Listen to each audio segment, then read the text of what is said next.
What do you think it was all about? I always thought it was about to do with the farmers, Pete, right? Nope. And I looked it up, and unless this is one of those Mandela moments, right? I looked it up, and I've got some notes here. Let me read my notes here.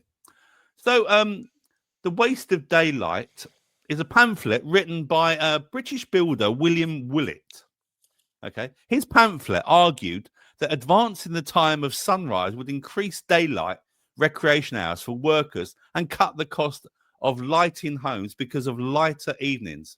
His main argument was to increase health and well-being across the population, but he also pointed out economic benefits to garner approval, said Dr. Emily Akermans, curator of the time at the Royal Observatory Greenwich, as in Greenwich Mean Time.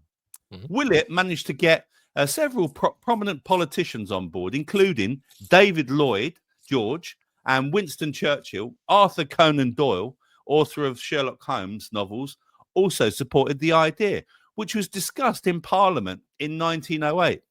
But the proposal was not adopted until after the outbreak of the First World War, when changing the clocks to save daylight boost productivity and reduce demand for coal suddenly seemed demand for coal suddenly seemed obvious, and not just to the British. In 1916, Germany became the first country to bring in a daylight saving scheme, and a few weeks later, Britain followed suit.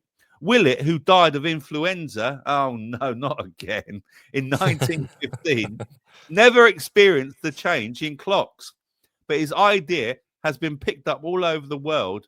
On Sunday, clocks in the UK were moved back an hour to Greenwich Mean Time, GMT. The sun will once again pass over the prime meridian at the Royal Observatory at midday. Akermans said, in spring, the clock change forces us to get up an hour earlier, which makes us feel like we lose an hour. In autumn, we're allowed to lie in an extra hour, which feels like a gain. In reality, she said, we do not really gain or lose anything except daylight at either point in time. In Greenwich, we have about 16 hours of sunlight in the summer and only 8 in the winter. The clocks change to make the most of the varying amount of daylight hours we have throughout the year.